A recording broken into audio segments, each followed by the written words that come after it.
Entrevista e o canal Bob Fernandes no YouTube, hoje conversando com Alessandro Marimpietri, psicólogo com doutorado em Ciências da Educação. Há mais de 20 anos, Alessandro se dedica a escutar crianças, adolescentes e suas famílias.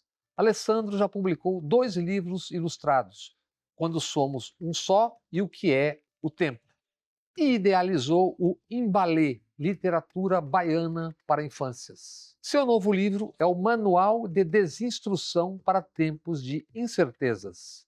Alessandro Marimpietri atiça reflexões sobre o que estamos vivendo no cotidiano: hiperconexão digital, fragmentação da atenção e a crescente preocupação com a saúde mental. Marimpietri sugere remédios para tanto. Um desses remédios, na forma de ação contínua, imperfeita e humana, é o amor. Prazer em recebê-lo, Alessandro. O prazer é todo meu, uma honra. Também no seu novo livro, entre outros temas, você fala muito sobre a infância e formação. Então, para começar, nos fale sobre a sua infância, onde e como foi a sua primeira infância. Eu nasci em Salvador, sou filho de pai italiano e mãe baiana, da Península Itapajipana, e tenho muitas memórias interessantíssimas da minha infância, porque eu acho que eu fui assim a última geração de uma infância totalmente offline, né? Depois disso a gente já viu outras experiências diferentes. E eu me lembro que nós morávamos numa casa na Pituba, e lá eu vivi experiências incríveis, assim, fizemos uma biblioteca na Casa da Boneca, fizemos um jornal que se chamava Caro Amigo. Caro amigo. A gente não sabia direito o que isso significava, mas achava bonita a expressão. E eu escrevia os textos, minha irmã fazia os desenhos e meu outro irmão vendia pela rua. E com isso a gente fazia outras coisas. Então tinha experiências assim incríveis, né, de uma infância muito colorida. E meu pai e minha mãe vêm de uma conformação familiar que à época era incomum. Se separaram, a gente ainda é criança, mas se separaram de uma maneira muito amigável, são amigos até hoje. Minha mãe se casou de novo e ficou casada com esse meu segundo pai aí por 40 anos. E todos muito amigos. Então tem uma passagem muito interessante que nós passávamos as férias na casa da praia todos juntos. Meu pai com a sua atual esposa e as filhas do primeiro casamento dela, minha mãe com o seu atual esposo, com a filha do primeiro casamento, todos juntos. E aí meu irmão foi à escola e pediram para ele desenhar as férias dele e as pessoas ficaram assustadíssimas com aquilo, porque na época aquilo era uma coisa muito incomum. E chamaram minha mãe às pressas na escola e minha mãe foi lá e explicou tudo. Não, tá tudo bem, esse aqui é meu ex-marido com a sua atual mulher e a filha do seu primeiro casamento, esse aqui é o meu atual marido com a sua filha do primeiro casamento, e aqui são os nossos 3 filhos, a gente tem por hábito passar o janeiro juntos na praia. À época isso foi bem escandaloso, mas para mim tem uma formação afetiva fundamental. É isso que eu ia dizer, então você já vinha estudando o que você viria a escrever depois. Não é? Vivendo mais do que Vivendo, né? estudando, aquilo que eu viria escrever. Essa costura afetiva como algo muito decisivo para as relações humanas, eu acho que tem a ver com a minha história, sem dúvida nenhuma. Que reflexões você propõe e que dão título ao seu novo livro, Manual de Desinstrução para Tempos de Incertezas? É a ideia da gente desmanualizar a vida, ou seja, um antimanual. Nós vivemos um mundo muito pragmático, né, Bob? De muitas imagens, muitas informações e muita dificuldade de traduzir essas informações em conhecimento. Até pela velocidade. Pela velocidade, pelo volume, pela mistura de coisas muito sérias com coisas muito pouco relevantes, pela dificuldade da gente saber o que é verdade e o que não é. Então, a gente vive esse tsunami de informações que a gente não sabe muito bem o que fazer com isso. E aí a gente começa a ficar muito pragmático, né? Se você fizer isso, vai acontecer aquilo. Então, tem manual hoje para tudo. Tudo. Aliás, eu brinco dizer que tomar café da manhã hoje é uma tarefa dificílima. Aliás, a quantidade de livros com palavrão e instruções nas livrarias, Pois é. respeito, né? Exatamente, boa referência, exatamente. Porque as pessoas devem estar procurando isso, né? Por quê? Porque é um mundo completamente camaleônico, onde as verdades todas se dissolveram, a gente não tem mais certeza nenhuma, e o ser humano ele gosta de uma previsibilidade, ele gosta de ter um mínimo de ideia de futuro. E aí a gente tende a consumir esses manuais. Então esse livro ele vem na contramão disso. Você, peraí, é angustiante, é incerto, mas também esse excesso de manual, esse excesso de formatação é bom para computador. Mas para a vida humana talvez não seja assim tão importante, tão útil. Vamos rever o caminho. Rever o caminho, pensar em saídas, em lampejos, em iluminações de outros cenários menos óbvios que possam ajudar a gente, talvez não de aliviar a angústia, mas pelo menos de fazer alguma coisa com ela. Mais ou menos é isso que a gente propõe. Não só o Brasil tem hoje o que eu chamo de vozes donas da humanidade. Aqueles 6 senhores que são donos ou dirigentes de companhias de TI que se tornaram, na verdade, donos da comunicação, povos de informação e tantas vezes correias de desinformação. Além do que já é visível, de que múltiplas formas isso tem impactado a todos nós? Olha, eu acho que tem muitas. Isso daria um programa inteiro. Mas vou citar 2 que eu acho que são muito importantes. Primeiro é a mesmice.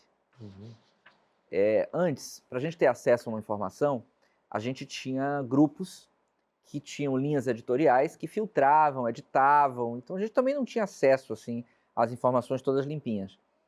Hoje, a gente tem uma polifonia de discursos que eu considero muito mais interessante. Qualquer pessoa pode falar qualquer coisa, e isso é uma democratização, de certa maneira, do texto, da palavra, que eu considero interessantíssimo. Mas, ao contrário do que isso poderia promover, a gente vê uma diminuição da palavra, uma diminuição, a crise da narrativa e uma inflação da imagem. E aí vem os algoritmos, que meio que fazem esse papel sem a gente sacar. A gente via as linhas editoriais com mais clareza antes. Hoje a gente não percebe. Então o que o algoritmo quer? Vender. Então ele vai lhe oferecer sempre mais do mesmo, e mais do mesmo, e mais do mesmo, e mais do mesmo. Há um empobrecimento simbólico na vida hoje que é contraditório com a inflação das informações e das notícias. Então esse eu acho que é um prejuízo imenso. É você não ter para onde escapar, você não ser desorganizado por uma notícia, você não ser tomado de assalto por uma surpresa, porque o que lhe oferece é mais ou menos o que a sua bolha consome em termos de informação. Então essas 2 coisas eu acho que são muito perigosas. Portais, sites, streamings, todos estão submetidos a uma lógica, audiência e clique. O morto da manhã não está dando ibope, tem que trocar, tem que ter outro morto da manhã. O escândalo, isso obviamente leva a uma perda da capacidade de reflexão, que é disso que você está falando, né? O que essa lógica, inclusive de retenção da informação, até por quem faz, quem está fazendo a informação, o que essa lógica está criando ou pulverizando? Eu acho que também muitas coisas, mas vou citar algumas. A exaustão. Eu acho que nós temos uma exaustão imensa, porque nós cultuamos a performance até o ponto em que a gente se incendeia no burnout através da exaustão. Então esse é o paradoxo do mundo contemporâneo, a gente é levado ao limite extremo. Eu acho que um outro aspecto fundamental, além dessa questão da exaustão, é a velocidade. Tudo precisa ser célere para essa lógica continuar rodando. Então não há tempo para a gente depurar as experiências humanas. Dizer, peraí, o que eu sinto sobre isso? O que eu posso pensar sobre o que eu estou sentindo? E depois, então, pensar em fazer alguma coisa. Nós somos convocados o tempo inteiro para agir. Agir sem reconhecer o que estamos sentindo e muito menos o que estamos pensando. Então eu acho que esse culto da impulsividade é um outro problema. E um terceiro problema que eu vejo é a incapacidade que a gente tem de criar conexões reais. Nós temos hoje um aparato tecnológico que é feito, em tese, para que a gente se conecte. Mas nunca nós nos sentimos historicamente tão sozinhos, né? Tão soltos no ar.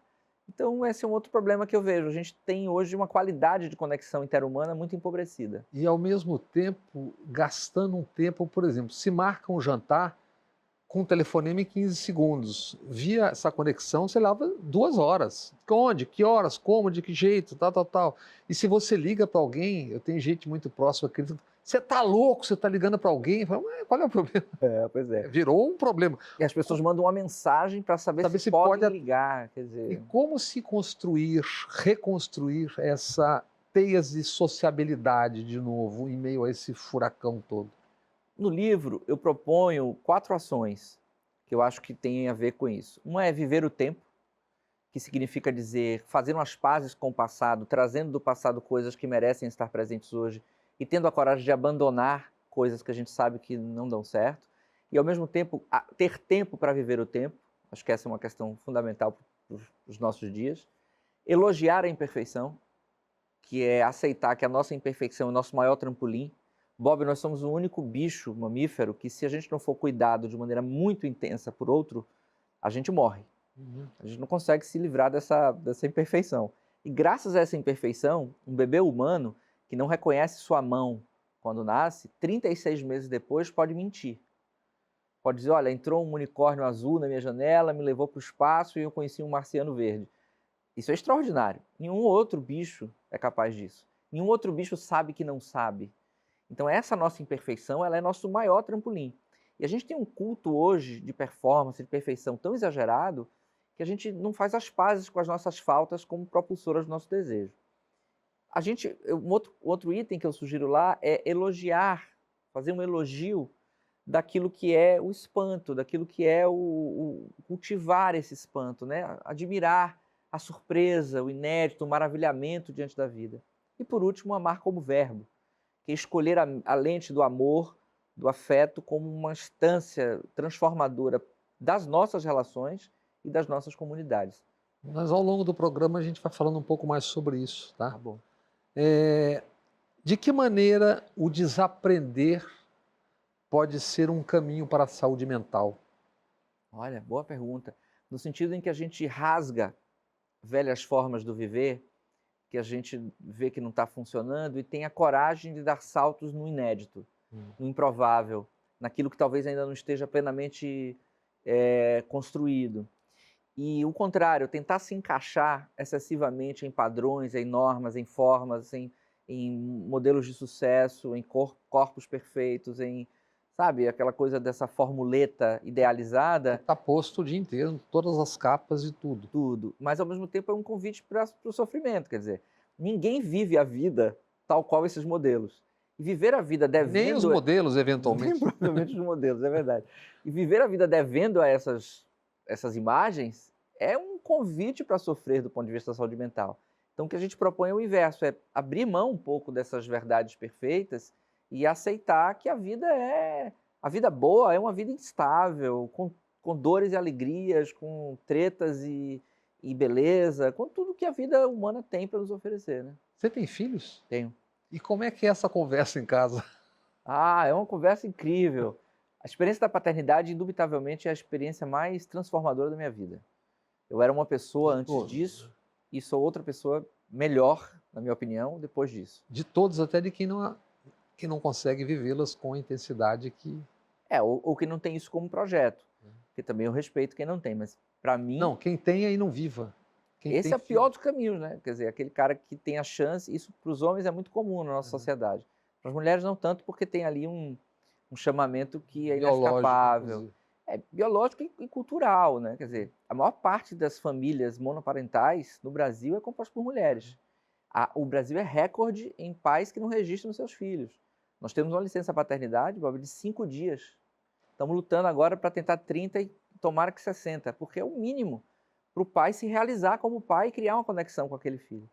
Mas com meu filho eu tenho essa experiência de troca de ideias. Meus 2 primeiros livros, que foram para criança, ilustrados, foram por causa dele. Um porque eu estava colocando ele para dormir e ele me disse assim, meu pai, quando eu for adulto e você for um velhinho, você deixa eu te colocar para dormir em cima de mim? E esse pensamento dele, que era a materialização afetiva de tudo que eu havia estudado até então, e muito mais do que qualquer coisa que eu tinha lido, me tomou de um jeito, cara, assim, eu fiquei sem dizer nada, fiz um sim com a cabeça, pus ele para dormir, corri pro computador e escrevi para ele, para todos os pais e mães e todo mundo que cuida de criança, o Quando Somos Um Só. Então ele tem essa marca de me fazer perguntas, como no segundo livro que ele me pergunta, meu pai, o que é o tempo? E eu fico impactado com um menino de 8 anos me fazendo uma pergunta dessa, escrevo outro livro, então ele me desorganiza completamente, mas é a melhor desorganização que eu... Refaz. Exato, porque ele me obriga a me refazer a todo tempo e de uma maneira muito mais comprometida com o mundo, muito mais amorosa com o mundo. Aí eu sou uma pessoa indiscutivelmente melhor depois dele. É um fato e é facilmente perceptível, mas existem, ou você trabalha com pesquisas que indicam que a ansiedade é hoje um grande transtorno do mundo? É o maior, sem dúvida. A ansiedade é o maior transtorno do mundo, isso as pesquisas mostram. Ansiedade e depressão são causas de afastamento dos adultos produtivos do trabalho de maneira recorde. É muito difícil você ter uma reunião de família no almoço de domingo que alguém não esteja ansioso, ou um colega de trabalho, por todo lugar que você olha, você vai ver pessoas que podem estar adoecidas de ansiedade, ou seja, ter de fato diagnosticado uma patologia ansiosa, ou alguém que não está nesse quadro, mas está vivendo com um nível de ansiedade inaceitável. Porque alguma ansiedade ela é necessária, mas a depender do quanto e como, isso toma a nossa vida de uma maneira insuspeitada, né? Às vezes nem se sabe por quê, né? Tá uma ansiedade que você vira meio que automática. Essa é uma característica, Bob, muito bem colocada do nosso tempo. Se a gente for estudar a ansiedade, a história da ansiedade ela tinha marcadores mais claros. Hoje, a gente tem essa ansiedade difusa mesmo que você está colocando, sem um objeto materializável. Crônica. E crônica e constante, e sempre, e tanto, e que vai tomando quase como um ativo. A cultura contemporânea transformou a nossa sociedade numa sociedade ansiosa, entendendo a ansiedade como um ativo. Se você está ansioso, se você está o tempo inteiro ligado, sobressaltado, é como se isso fosse Fazendo mil coisas. uma insígnia de sucesso, fazendo mil coisas e tal. E, na verdade, é viver pelas tabelas, né? Viver pela metade. Tá gastando, né? Gastando aquilo que a gente nem tem, né? Isso.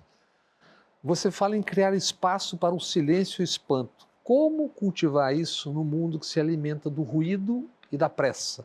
Resumidos, por exemplo, no belo filme de Kleber Mendonça, O Som ao Redor. O ruído, ruído, ruído das cidades, obras, obras, obras intermináveis. Obras, informações, notícias, demandas, apelos, pedidos, trabalhos, numa sociedade como a nossa brasileira, extremamente desigual, em que a maior parte dos brasileiros leva um imenso tempo para se deslocar para um trabalho muito ruim, para ganhar muito mal.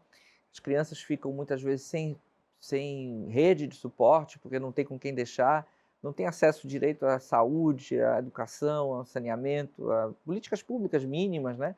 Então é uma barra muito pesada, se a gente for pensar assim como a maior parte dos brasileiros vive, e a gente diria que é mais sobrevivendo do que vivendo. Então, parece até meio estranho propor uma coisa dessa, porque isso é realmente para poucos.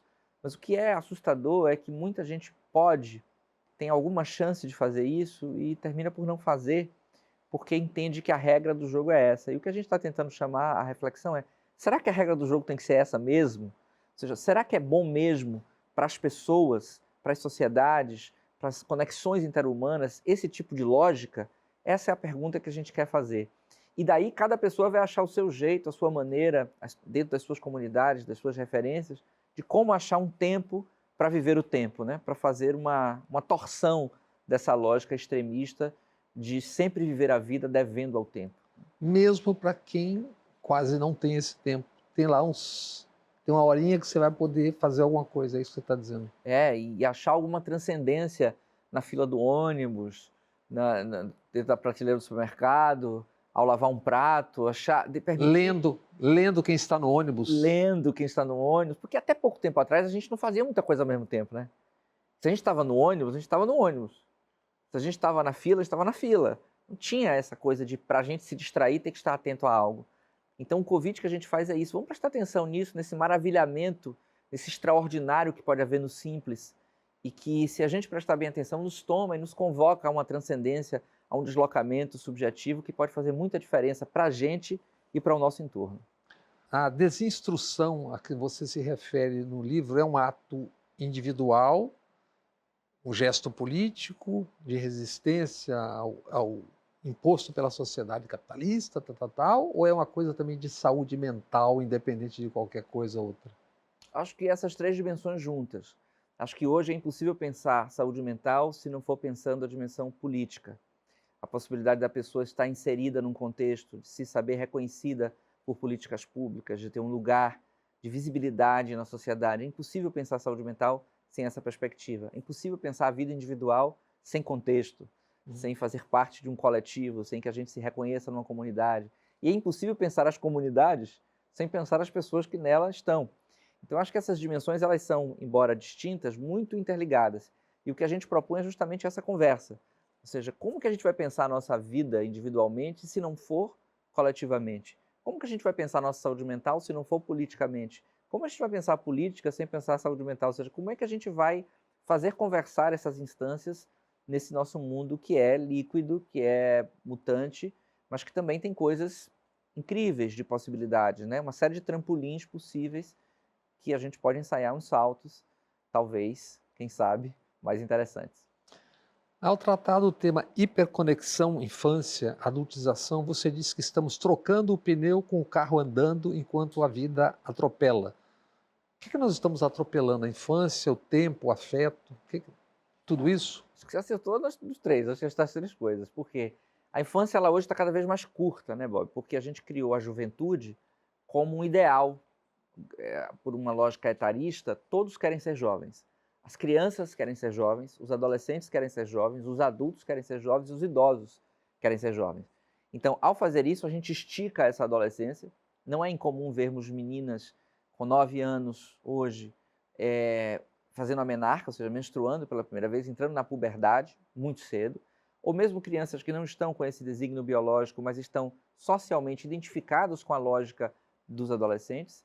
Os adolescentes hoje não querem sair da adolescência, né? Então vivem a adolescência até uns 45 anos, mais ou menos 50, então, vivem às vezes na casa dos pais, já têm filhos, mas ainda estão ali submetidos sobre as regras desses pais. Então é um esticamento dessa experiência. Então a infância está abreviada e está atravessada pelo digital, que faz com que aquelas vivências que eram específicas da infância fiquem um pouco corrompidas. Nós temos infâncias hoje que ficam muito pouco tempo ao ar livre, tem muito pouco tempo de direito ao brincar livre, tem uma cidade áspera que não abarca a infância como parte dela, tem processos de educação que precisam ser revistos, tem famílias que têm muito pouco tempo para estar com as suas crianças. Então, se a gente for pensar, aquilo que definiria as condições para uma criança viver plenamente a sua infância hoje está muito ameaçado. E com o digital ainda tem a adultização, que é quando a criança é exposta a uma situação para a qual psiquicamente ela não está preparada. Ou seja, ela sofre uma espécie de abuso, né, porque ela tem que se haver com uma questão, seja um trabalho, seja pornografia, seja violência, que não seria efetivamente a hora para viver. E tem uma outra questão também que eu não sei se, obviamente, você nota que muitas meninas, por exemplo, que estão sem querer tendo que disputar com a mãe, porque a mãe, na verdade, gostaria de estar ainda na idade da filha, do ponto de vista estético, etc, etc. Eu vejo muito isso. Esse choque da mãe querendo ficar eternamente uma jovem e a filha vendo aquele negócio ali. Eu acho que a culpa é dos anos 90. Porque nos anos 90, se a gente for analisar as imagens de jovens de 1950 a 1990, você vai ver que o jovem tinha cara de jovem, jeito de jovem, roupa de jovem, atitude de jovem, cabelo de jovem. Se distinguia muito claramente quem era o jovem e quem era o adulto. Uma pessoa da minha idade, eu tenho 49 anos, era um idoso quando eu era criança. Vestia-se como tal, se portava como tal, não tinha esse jeito nosso jovial de existir. Não era assim até pouco tempo atrás. Mas nos anos 90 houve uma virada. E as séries televisivas e toda essa lógica audiovisual começou a mostrar meninas muito jovens, muito parecidas com adultos.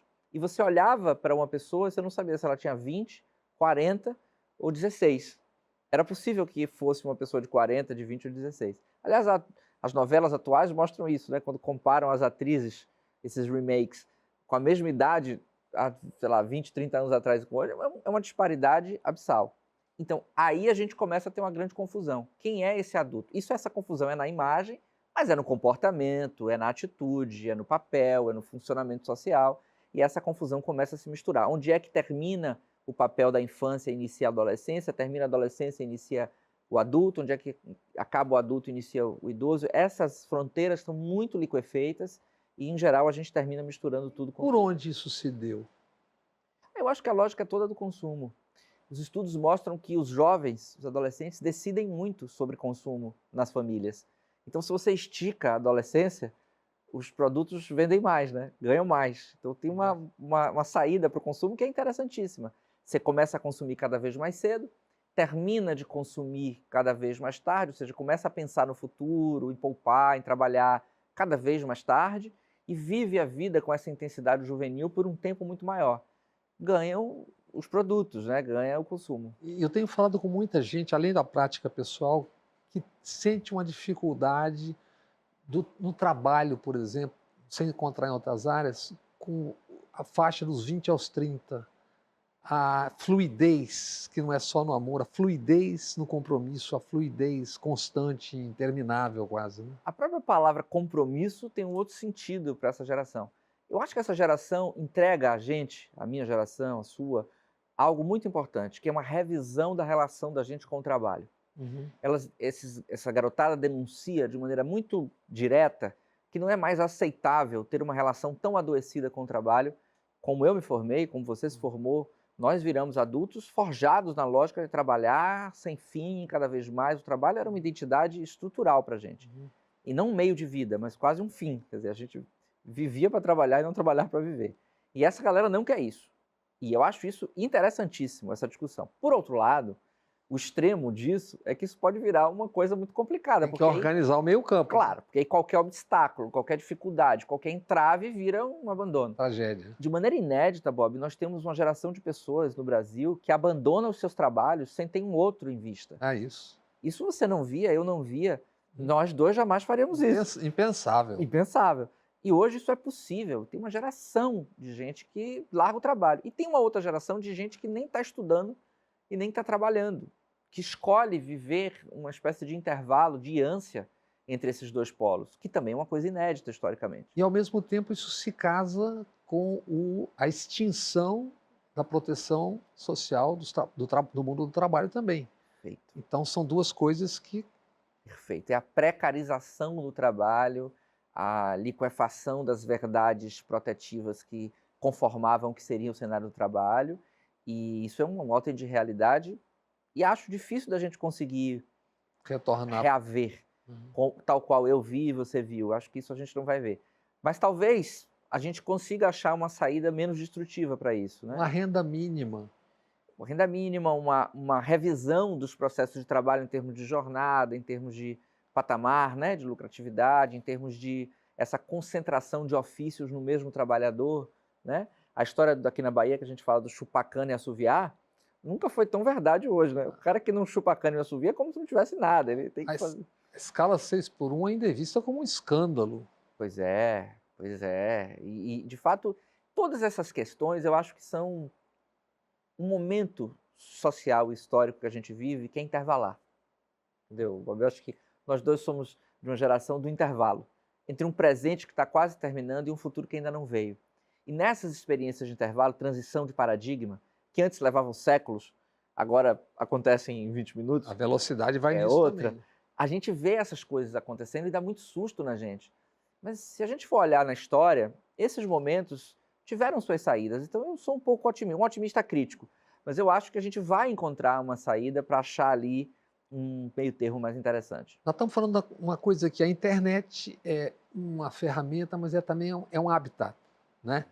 Que tipo de humanidade vai sendo forjada dentro desse ecossistema digital? O Marcagé fala de um não lugar. E o Caetano diz, que nuvens, se nem espaço há, na música Anjos Tronchos, que ele fez já com mais de 80 anos sobre a internet. Então eu acho que essa ideia da internet como lugar, ela está ficando cada vez mais difícil da gente entender. Eu acho que a internet está virando uma espécie de ar, de gás, sabe? Que está em todos os lugares, mas cuja materialidade é difícil da gente... Neon. Da gente palpar. É um neon, né? Mas é impossível imaginar a vida hoje sem isso. Uhum. Então é como se isso estivesse em tudo, participasse de tudo, mas ao mesmo tempo não tem uma materialidade crível, que você possa dizer é isso ou é aquilo.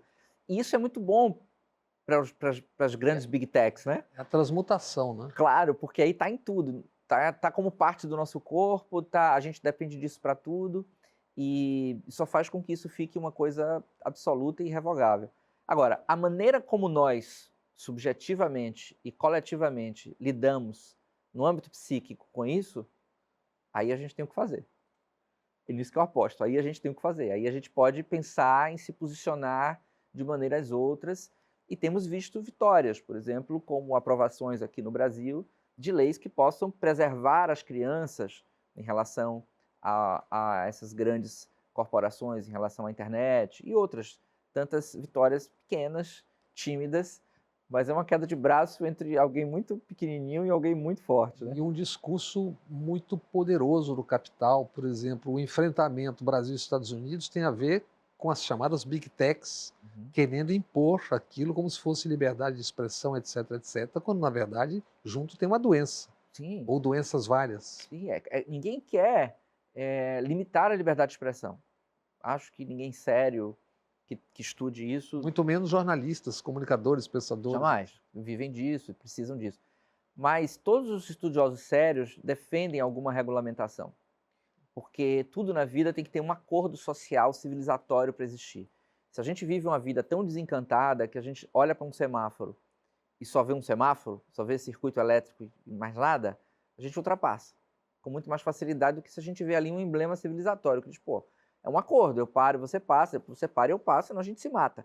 E o mesmo tem que ser na internet, a gente tem que achar um acordo para a gente viver essa experiência com um pouquinho de regulamentação para que a gente não se viole, não se mate, para que não tenha discurso de ódio, para que a gente não faça uma cooptação de meninos para discursos machistas, misóginos, violentos, extremistas, para que as crianças não tenham acesso de maneira desavisada a conteúdos que são muito perigosos e para que não fique somente a cargo das famílias tentar barrar essa onda imensa de informações e imagens na vida dessas crianças. Então, é preciso sim haver regulamentação, eu sou completamente favorável disso e acho que a gente vai caminhar para isso, porque sem isso seria flertar com uma barbárie difícil da gente reverter. Eventualmente há exceções. O João Gilberto, por exemplo, ele disse que não respeitava o sinal porque ele ouvia se estava vindo o carro ou não. Mas aí é João Gilberto, né, amigo? Aí o cara é capaz de dizer, inclusive, em que nota, Estava que vindo, tom o carro estava vindo, ele está vindo em dó maior e tal, é possível. mudou a marcha. Agora é si bemol, sei lá, é possível.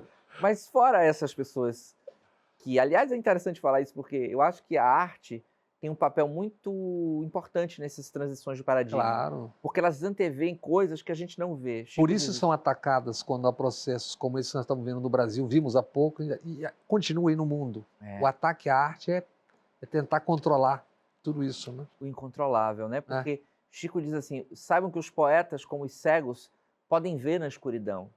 Então aquilo que eu e você não vemos, os artistas veem, e veem na frente.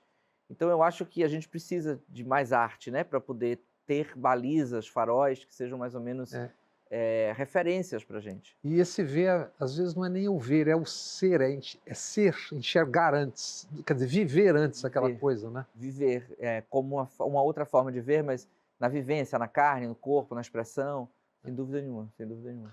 O que significa proteger a infância num tempo que até o brincar vai se tornando conteúdo e monetização? Justamente isso. Garantir que o brincar seja um brincar livre. Muitos pais me procuram, eu dedico a minha vida, né, a crianças e adolescentes, e muitos pais me procuram e dizem assim, como é que eu preparo esse menino para um futuro bom? Eu falo, a melhor coisa que você tem que fazer é garantir um presente massa. Se ele tiver um presente onde ele esteja exposto ao ar livre, com uma família afetivamente segura, comendo de uma maneira saudável, com garantias mínimas de direitos de circulação na sua comunidade, e que possa viver plenamente um presente lúdico sem ter que viver isso para alguma coisa, nós estamos garantindo essa vivência que vai mostrar, segundo vários estudos e segundo vários países que têm políticas públicas consistentes de preservação da cultura da infância, é bom para todo mundo. Tem um Nobel de Economia que diz que a cada dólar investido na primeira infância voltam para a sociedade 8. Então, é um negócio extraordinário para quem tem filho e para quem não tem. Aliás, o pacto social de preservação da infância é coletivo. É um lema que eu tenho, seu filho é problema meu filho é problema seu. É o nosso acerto social, civilizatório de proteger isso, não para um futuro, mas para um presente que vai, pelo presente, poder construir um futuro. Você está falando uma coisa que traz uma preocupação que a sociedade não quer ver porque tem medo ou porque o que está por trás é muito poderoso. Saiu nesses dias agora uma informação que o SUS detectou um aumento nos casos de câncer de 284%. Isso tem a ver com 50 anos. Menores, jovens adultos. Isso tem a ver com meio ambiente, isso tem a ver com agrotóxico, veneno. Silvia Brandalize, doutora oncopediatra, Sônia Rez, bioquímica, Larissa Bombardi, tem denunciado, e é como se ninguém tivesse isso. Crianças de 2 anos com pelos pubianos, com mama, e a sociedade parece que não quer enxergar, não quer ver. Tem a ver com proteger a infância de uma forma ampla. Que tem a ver com a sociedade. Pois é, porque, veja, é o custo disso, né, para a sociedade. São vidas humanas e são custos imensos para a saúde, dificuldade de tratar. Então, é um projeto de civilização autodestrutivo. Quer dizer, para que, né, muita gente ganhe, pouca gente ganhe muito dinheiro, a gente sacrifica a vida de muitas pessoas. E isso não é aceitável. Não é um projeto sustentável no sentido mais amplo da palavra. É um projeto de destruição, de fim. É um game over, assim, é uma coisa de dizer, vai acabar. Então a gente vai ter que precisar, vai precisar com urgência rever isso, sob pena da gente tropeçar na gente mesmo, sabe? Sob pena da gente viver uma espécie de ensaio da cegueira, né? Da gente estar completamente vendo sem ver. Como nas próprias cidades como Salvador, sob ataque especulativo imobiliário brutal, pessoas gastam 2, 3 horas do dia engarrafadas, não se movem, torres, torres, torres, fechando luz, ar, vento, e parece que não estão vendo. Menos árvores, mais carros particulares, menos transporte público, Ar-condicionado, especulação imobiliária com 1 metro quadrado mais caro, em alguns lugares mais caros que Manhattan. jogando as pessoas para periferias. E precarizando a vida de uma massa populacional imensa. É um projeto difícil de compreender a médio prazo. A curto prazo, faz sentido para aqueles que estão se beneficiando desse projeto. Mas a longo prazo, é um projeto que vai nos custar muito caro, né? Nos custar, eu digo, custar a todos, a todos que compõem esse grande pacto social civilizatório. Né? A tecnologia prometia libertar, mas vai capturando e colonizando as atenções. Há um jeito mais saudável de coexistir com as telas, ou isso inescapavelmente terá que passar por uma regulamentação Brasil e mundo afora, que é ou também é econômica, essa regulamentação desse universo digital. Econômica no sentido de impedir monopólios e oligopólios. Eu acho que vai ter que passar por uma regulamentação, e até lá, as famílias que estão aí nos ouvindo, considerando que para crianças e adolescentes isso é muito mais grave do que para nós adultos, eu acho que tem algumas medidas que a gente pode escolher. Primeiro, evitar as tecnologias portáteis. As tecnologias portáteis, elas existem para nos fazer crer que elas são uma extensão do nosso corpo. Se eu tenho que me levantar e ir até uma sala onde tem um computador, ligar esse computador, digitar algumas coisas e então começar a ter acesso àquele conteúdo, o meu cérebro está entendendo que há um processo analógico até chegar ao digital. Se isso é automaticamente extensão do meu corpo, eu acesso infinitas vezes porque aquilo é parte de mim. Está capturado. Está capturado. Então, para a criança, não ter essa portabilidade é muito melhor. Esse equipamento precisa estar num local público da casa, onde a criança possa ter uma mediação adulta. Quando eu falo criança, crianças mais velhas. Crianças pequenas, 12 para cima. Crianças pequenas, o ideal é que não tenham acesso. Mas as crianças ali, da segunda metade da infância e tal, precisam, para vários motivos. É importante que haja também um letramento digital. Filtrar os conteúdos. Os adultos precisam filtrar os conteúdos com ferramentas e com participação ativa junto a essas crianças. E controlar o tempo, quer dizer, o tempo não pode ser um tempo excessivo e não pode roubar experiências analógicas. Os estudos mostram que a qualidade da vivência da criança analógica, ou seja, subir em árvore, brincar no campo, bater uma bola na praia, isso protege o cérebro das crianças aos efeitos nocivos do digital, desde quando essas primeiras condições que eu me referi estejam preservadas. Então, quando a criança abre mão, como aqui no caso da Bahia, de ir à praia para estar no digital, ela tem 2 problemas. Ela está excessivamente no digital e isso hiperestimula áreas do cérebro que deveriam estar menos estimuladas e hipoestimulam outras que deveriam estar estimuladas. E ela não tem a instância protetiva de uma série de experiências que são construtivas do desenvolvimento que iriam ajudar a diminuir o dano. Então, se a gente conseguir fazer esse manejo, a gente tem uma chance de algum uso com alguma saúde, com algum controle, com algum tipo de supervisão e corregulação para que seja menos danoso. No item Escola, Família e Educação, você fala muito sobre construir pontes entre gerações. Isso sempre foi uma necessidade. Na minha geração, meu pai, todos nós, né? Uhum. Sempre houve esse choque e essa ruptura que era necessária. Só que, como se dá isso na era da velocidade de agora e que velocidade essa transição está se dando isso? Quais são as consequências? Eu acho, Bob, que entre meu pai, meu avô e eu, havia tensão geracional. mas nós três estávamos na modernidade.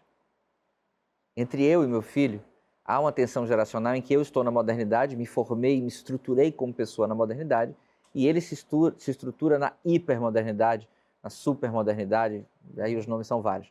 Nesse tempo contemporâneo que é completamente diferente do que me formou. A Marilena Chaui diz que é uma mutação civilizacional que nós estamos vivendo. Então, há um psicanalista que diz que é o Terra 2, é outro planeta, é outra coisa. Então, essa distinção é que eu acho que é capital, assim, a gente entender que entre a gente e essa nova geração, nós estamos em lugares completamente diferentes. Sabe? A forma de ver o mundo, entender o mundo, construir o mundo, se entender nesse mundo, é distinto em todos os sentidos. Então, eu acho que essas pontes entre gerações, neste tempo, elas são muito mais difíceis por essa característica, pela característica da velocidade e pela incerteza. Efetivamente, nem eu, nem você, nem os caras que mais se dedicam a estudar para imaginar o que é que vai acontecer, tem uma medida mais ou menos previsível do futuro. O futuro, ele é incerto e sempre foi, mas ele é incerto hoje, elevado à enésima potência. Como nunca foi. Como nunca foi. Então a gente fica meio espantado. Essas pontes, elas vão ter que ser um pouco mísseis balísticos, como disse o Bauman. Ele diz que a modernidade era você controlava o projétil, o alvo estava lá, a velocidade do vento, você atirava, acertava o alvo.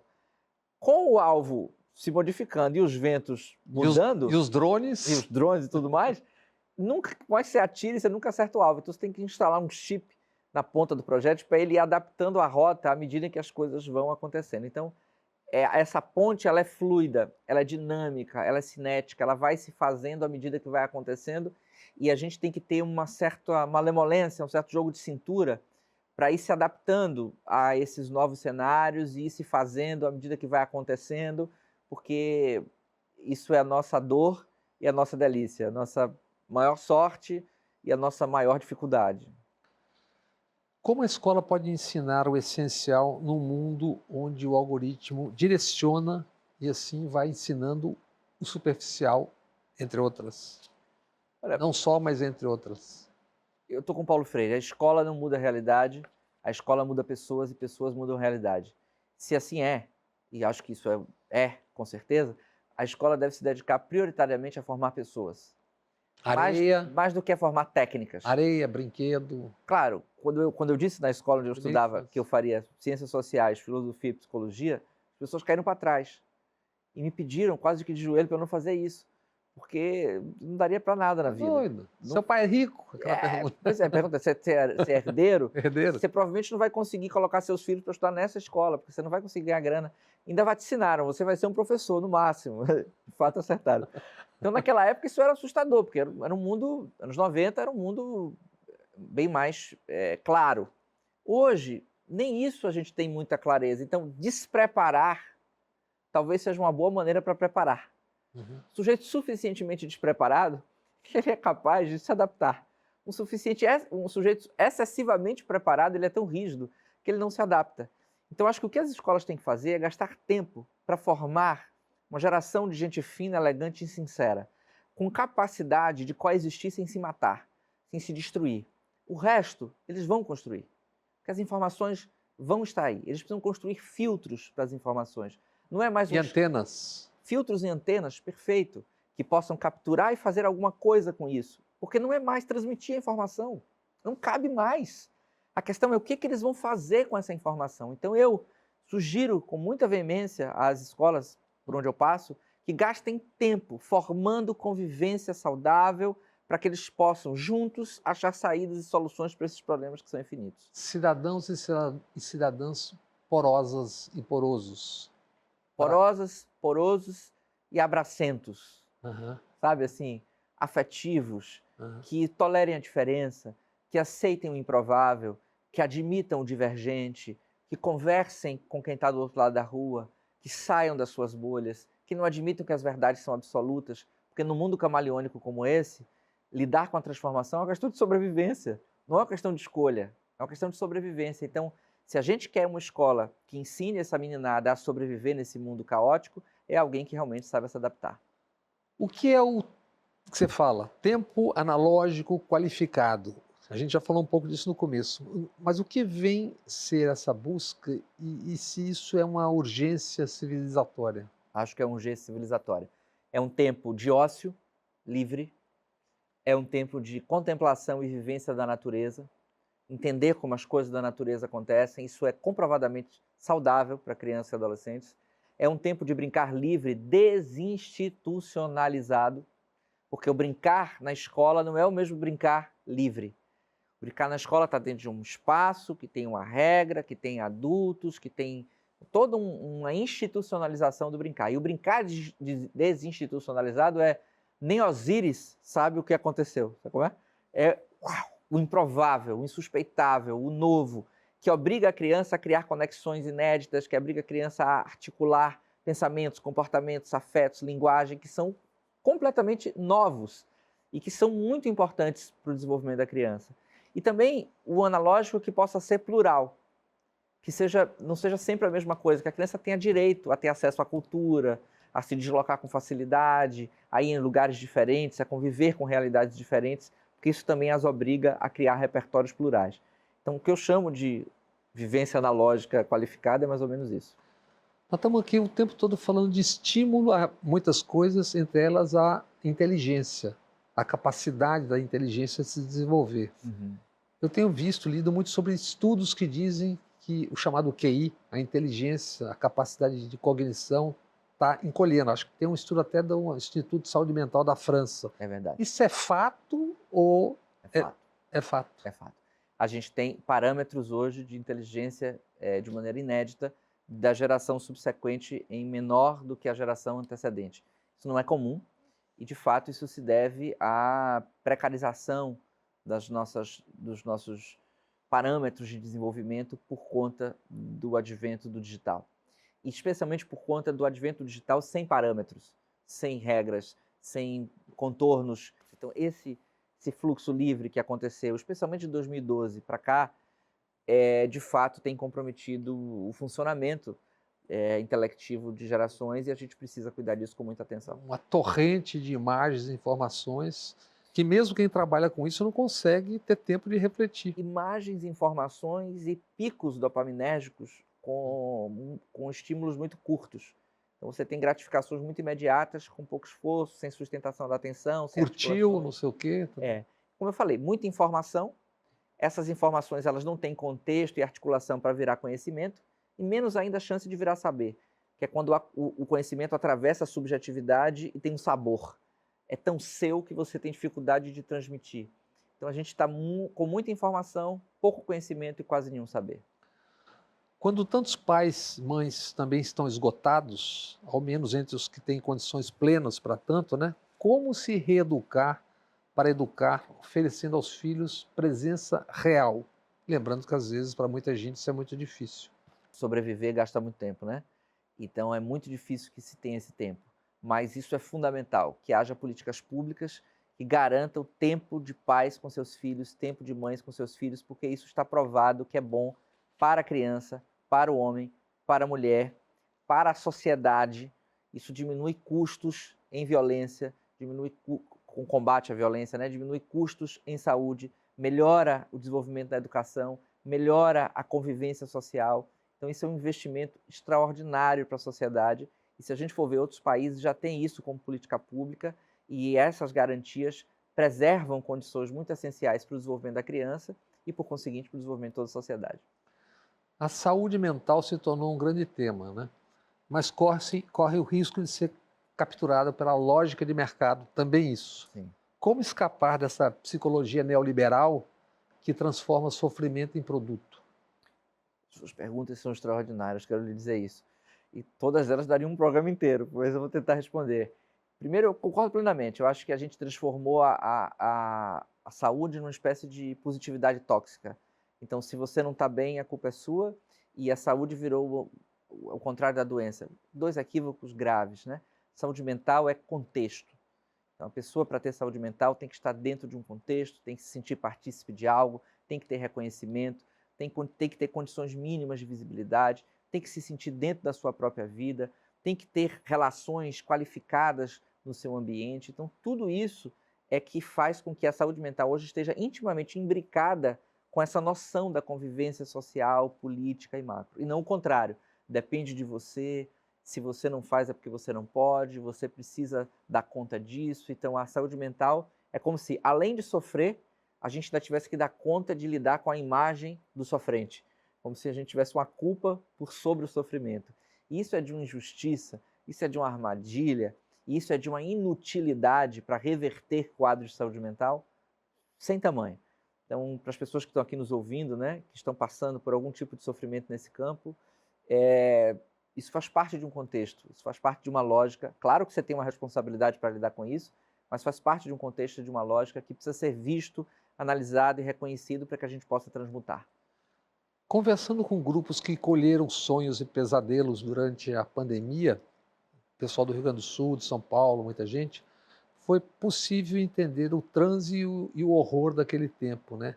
O que a atividade clínica sua aponta sobre o Brasil de hoje? O sofrimento ou eventual esperança revelam sobre o Brasil e sobre o mundo mesmo, porque as pessoas estão olhando não só o Brasil, estão olhando o tempo todo, você está com Gaza, está tudo ali na sua frente o tempo todo. Eu acho que a vivência que a gente teve lá com a pandemia nos obrigou a rever uma série de coisas. E a gente ainda vive consequências disso do ponto de vista psíquico, porque a gente entende o psíquico, Bob, como sempre social. Não existe uma instância psíquica que esteja desvinculada do social. Então, o nosso modo de sofrer hoje e as nossas alegrias, elas estão intimamente ligadas a esse contexto. Eu acho que a gente está reaprendendo a viver.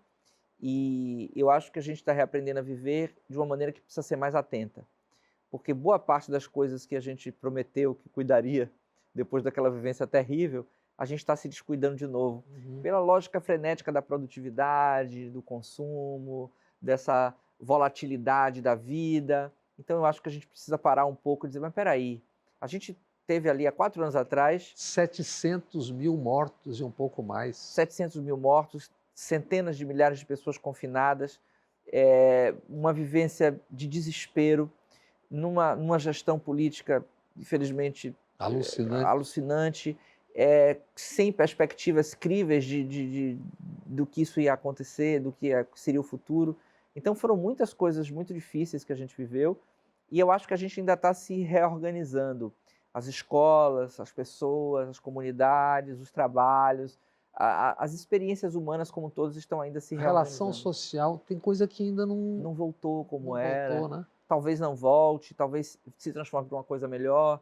Em outros casos, eu acho que em coisas piores. E tem também uma insegurança, né? Que a gente viu também um recrudescimento da insegurança, que faz com que também a noite está menos povoada, né? Em geral. Eu fico meio triste, que eu sou notívago. Eu fico triste especialmente pelo meu filho. Porque a noite, para mim, aqui na nossa cidade, é um emblema do insuspeitado. Do que eu não sabia exatamente o que ia acontecer. E eu convivi muito com a noite. Então, uma geração de jovens que não vai ter essa oportunidade de viver a experiência de quando todos os velhotes já estão dormindo e a juventude ocupa aquele espaço para reacender as ideias e o novo. E sabe, isso tem um peso social muito relevante. Então, a gente precisa cuidar disso também, porque eu acho isso muito importante. Restaram só nichos, né? Os nichos permanecem, mas eu gostava também daquela coisa, sabe, eu quando morei fora, o que eu tinha mais saudade era de sair aqui no bairro do Rio Vermelho, sozinho. Qual é a de hoje à noite? E encontrar alguém, quer dizer, era difícil você não encontrar alguém. E esse alguém era uma pessoa que você não imaginava, e dali você ia para outro lugar e tinha um roteiro e começava a noite, tipo, muito cedo, às 8 e terminava às 5, em vários lugares diferentes, eram experiências diferentes, pessoas diferentes.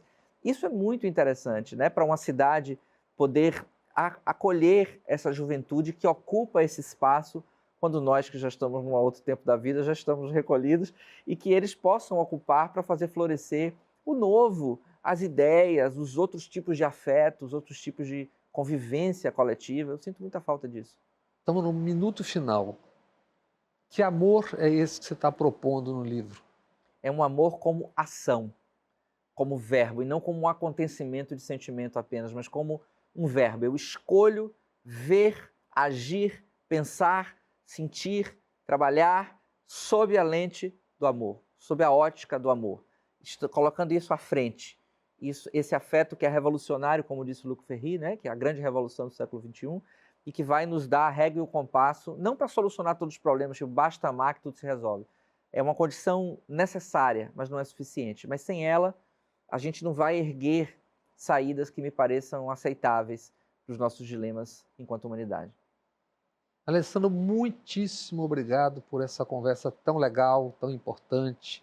Eu não gosto de usar a palavra útil, até porque o Krenak tem dado muita porrada, dizendo a vida não é útil, né? Mas muito obrigado. Eu que te agradeço pela honra e pela chance de trocar essas ideias com você e com todo o seu público.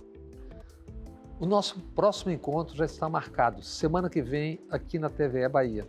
Eu espero você lá, aqui no nosso TVE Entrevista. Até mais.